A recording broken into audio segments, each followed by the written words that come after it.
Bismillahirrahmanirrahim. Assalamualaikum warahmatullahi wabarakatuh. Alhamdulillah, alhamdulillahi rabbil alamin. Assalatu wassalamu ala ashrafil anbiya'i wal mursalin, ala sayyidina wa maulana Muhammadin wa ala alihi wa ashabihi ajma'in, amma ba'd.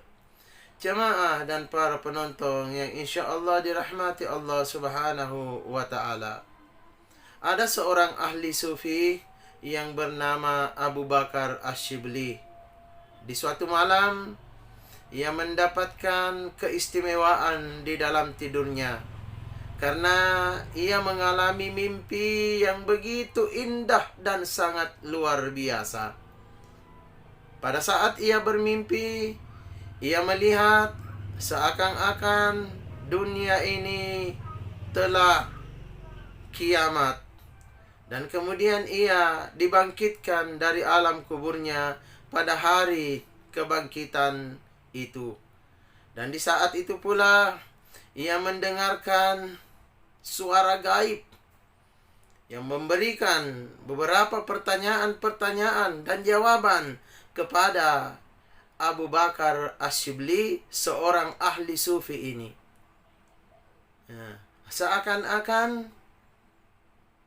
yang ia temani berbicara di dalam mimpinya itu adalah Allah Subhanahu wa Ta'ala.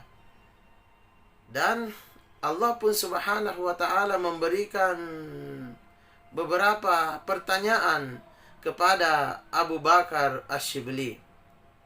Wahai Abu Bakar Ash-Shibli, tahukah engkau apa yang menyebabkan sehingga aku mengampuni semua dosa-dosa dan kesalahanmu itu? Tahukah engkau keistimewaan dari ibadah yang pernah engkau lakukan sehingga aku mengampuni semua dosa dan kesalahanmu? Lalu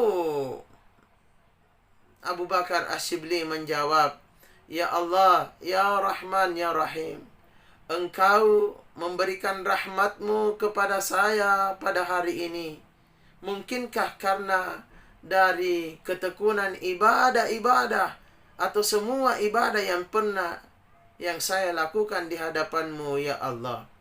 Lalu Allah menjawab, bukan itu, wahai Abu Bakar Ash-Shibli. Lalu yang manakah, Ya Allah? Apakah engkau memberikan rahmat kepadaku ini disebabkan karena ibadah salatku? Bukan itu. Ataukah ibadah puasaku? Bukan pula itu. Ataukah ibadah sedekahku? Atau ibadah zikirku?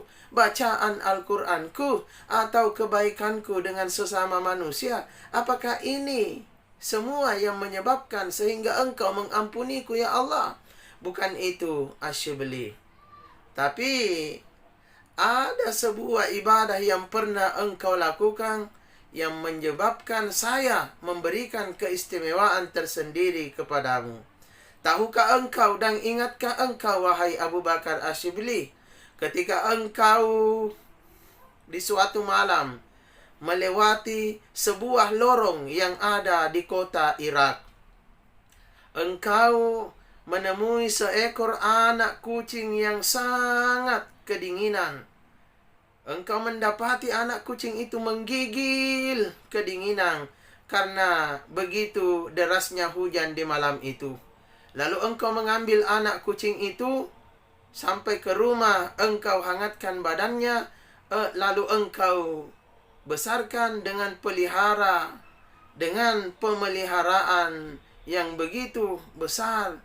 Engkau rawat kucing itu sehingga menjadi besar penuh dengan kasih sayang. Inilah yang menyebabkan sehingga semua ibadah-ibadahmu saya terima, semua dosa-dosa dan kesalahanmu saya ampuni, wahai Abu Bakar Ash-Shibli. Ternyata karena gara-gara seekor anak kucing yang pernah ditolong oleh Abu Bakar Ash-Shibli ini, sehingga ibadahnya yang satu ini diistimewakan oleh Allah Subhanahu wa taala. Meskipun begitu banyak sudah ibadah dan kebaikan yang dilakukan oleh Abu Bakar Asyibli, tetapi ibadah yang satu ini mendapat tempat yang begitu istimewa, mendapat tempat tersendiri di hadapan Allah Subhanahu wa taala. Sehingga semua ibadah-ibadahnya yang pernah ia lakukan, semua kebaikan-kebaikan yang pernah ia lakukan, diterima oleh Allah Subhanahu wa taala. Dosa dan kesalahannya diampuni oleh Allah. Jamaah dan para penonton yang insya Allah dirahmati Allah Subhanahu wa taala. Mudah-mudahan ada nanti ibadah yang bisa menyebabkan kita mendapatkan keistimewaan tersendiri di hadapan Allah Subhanahu wa taala, seperti apa yang dialami oleh seorang ahli sufi yang begitu terkenal ini, yaitu Abu Bakar Asyibli. Karena ingat, Allah Subhanahu wa taala hanya melihat hati dan ketulusan seseorang itu melakukan ibadah dengan penuh ketulusan dan keikhlasan karena Allah Subhanahu wa taala. Ini pun mengajarkan kepada kita agar selalu mencintai makhluk atau binatang yang Allah ciptakan, termasuk yang namanya kucing. Karena kucing merupakan salah satu binatang yang mendapat keistimewaan tersendiri di hadapan manusia.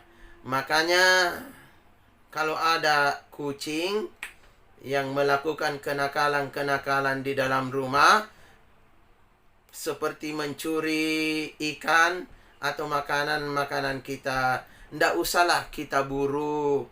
Bahkan sampai-sampai nakana mangkasar akan dibalok-balok, ini onda, mini sempak, mini apa, mi erok, mi dubuno. Jangan, biarkanlah. Karena itu memang sudah ditakdirkan rezekinya oleh Allah Subhanahu wa taala lewat makanan-makanan yang ada di dalam rumah kita.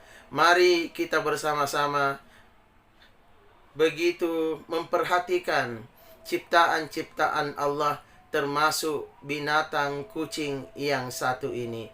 Jangan sampai karena gara-gara kita menyiksa binatang atau selalu menyiksa binatang, kita akan masuk neraka. Meskipun barangkali banyak ibadah yang lain kita kerjakan.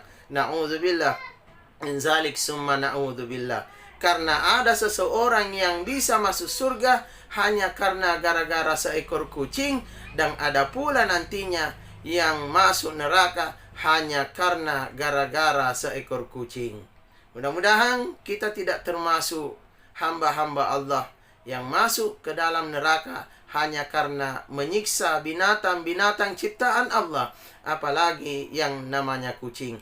Mudah-mudahan kisah ini bermanfaat. Kurang lebihnya mohon dimaafkan. Wusikum wa nafsya bitaqwallah. Wassalamualaikum warahmatullahi wabarakatuh.